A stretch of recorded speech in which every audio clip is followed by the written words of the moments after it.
So I was out with G-Man the other day and we got talking about this potential February 22nd card headlined by Daniel Dubois and Joseph Parker, also featuring Artur Beterbiev versus Dimitri Bivol, the rematch, Jaron Ennis versus Virgil Ortiz, Hamza Shiraz versus Carlos Adames, and Zhilei Zhang versus Ajit Caballero. I believe I've also seen in a couple of places that Shakur Stevenson is supposed to be on this card. I don't know how true that is, and to be honest, I don't really care. Shakur Stevenson, a great fighter, very technically gifted, um, trying to create his own legacy. I respect that, but just doesn't entertain me, so I'm not really going to talk about it. Um, I do want to talk about this main event in particular, Daniel Dubois versus Joseph Parker. And I probably will get round at some point to talking about the rest of the card because I think it is very good. If you want my overall impression of this, hardly surprising. If we get this come February 22nd, take my money. I'm sold. Honestly, I think this is that kind of quintessential Riyadh season card, which they started off with. Um, those really strong stack cards. Some very even and entertaining matchups. Which, yeah, as I say, take my money. I'm sold already.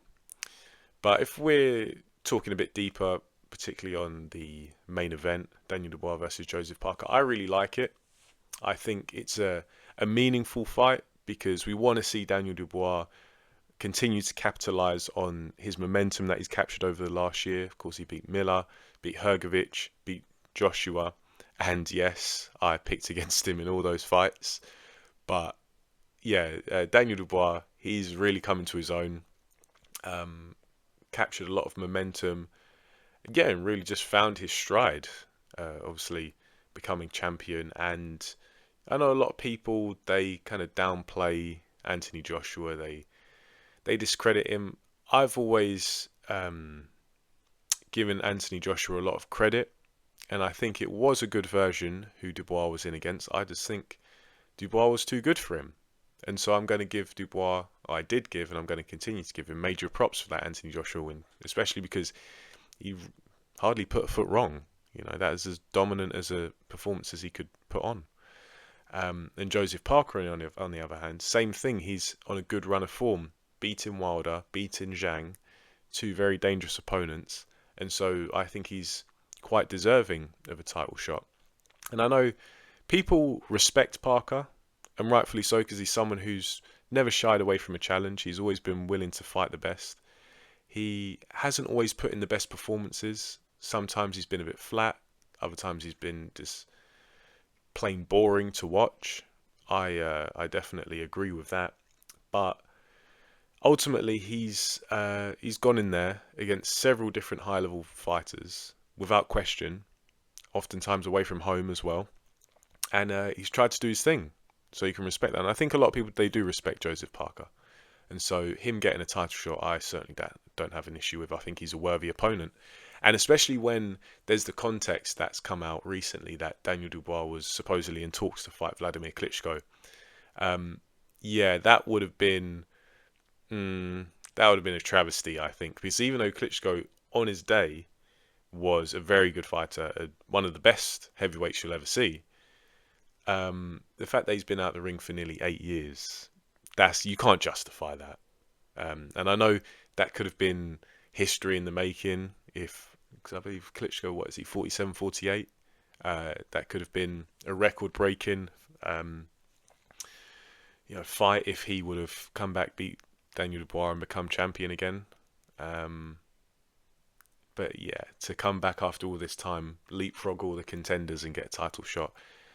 I mean, I can understand why Klitschko would do it, but Daniel Dubois, that would have been, nah, that would be unacceptable.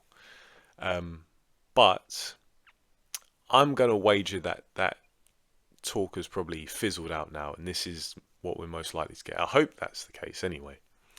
I know a lot of people, even though they believe that Joseph Parker is deserving of a title shot, they don't necessarily want to see him fight Daniel Dubois because his past two fights have been quite boring. And I definitely hear that. Although I was saying to G-Man, I do think it's a little bit unfair because even though Parker isn't the most entertaining fighter, he really fights the kind of fight that he needs to, rather than putting on a spectacle, putting on a show for the fans. Um, I can't begrudge him for that, especially when he's in against dangerous guys like Wilder and Zhang. But also, if you look at the performances that both of those guys put in their performances against Parker, I think they do have to shoulder some of the blame as well. Because if we look at Deontay Wilder, yes, he's dangerous, he's a big puncher, he's got that right hand, but he didn't actually let his hands go. He spent a lot of that fight running. And so can you blame Joseph Parker for that? When Wilder, his head clearly isn't in boxing anymore, he's not really willing to let his hands go, he's not willing to engage. And obviously Parker made it difficult for him to engage in spots, but yeah, you can't really blame Parker for that, I don't think. Not entirely. Deontay Wilder does have to take some of the responsibility for that. And then the same thing with Zhilei Zhang, a guy who, once again, when he lets his hands go, can be absolutely devastating. And we saw that as soon as he did let his hands go and he landed clean on Joseph Parker, down Parker went. But Zhang clearly was apprehensive to really push the issue because we know at the best of times his stamina's dog shit. And so, especially now he's a bit heavy, I think he's even more apprehensive to really push the pace. And so, once again, can you really blame Joseph Parker entirely for that? No, I think Joseph Parker fought the fight he needed to fight, which wasn't all that entertaining. Although the guys he was in against, they weren't necessarily the best dance partners. However, against Daniel Dubois, I'd anticipate personally a much more entertaining fight because Daniel Dubois is younger than both Wilder and Zhilei Zhang. He's more tenacious at this point, especially than Deontay Wilder.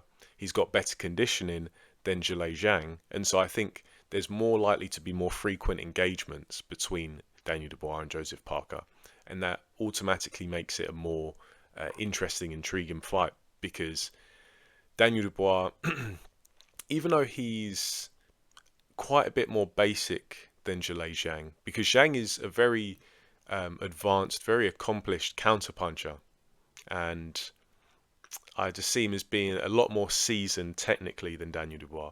Dubois has that kind of very basic approach to boxing, but he really backs himself when he's coming forward. He likes to, for lack of a better term, get stuck in. He's not afraid to engage. And I think he's going to be more present in the fight against Joseph Parker, and that's gonna be a greater test of Parker's defense and his ability to get through the fight. So I definitely anticipate it being more entertaining. Early predictions, I know I've picked against Daniel Dubois 3 times in a row, and that wasn't there's nothing behind that. That was purely just how I saw the stylistic matchups.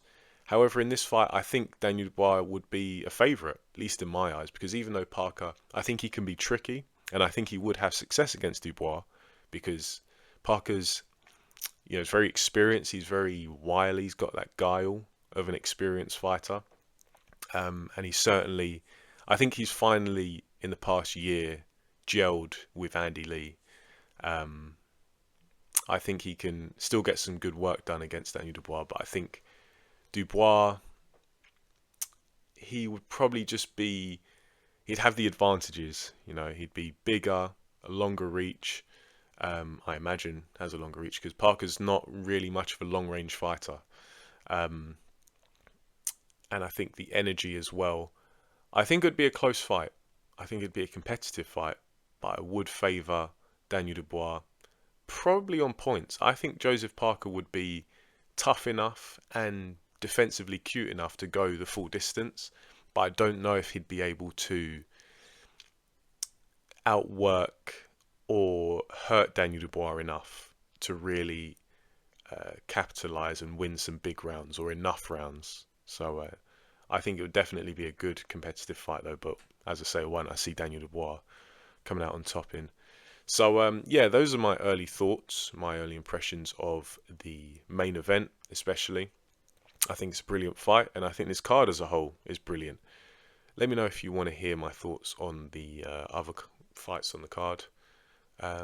because they are really good fights. I just really haven't thought about them too much. For me, it's really been the main event, but I am a bit of a sucker for heavyweight boxing. So yeah, leave your thoughts in the comment section below. Thanks for listening, and I'll catch you in the next video.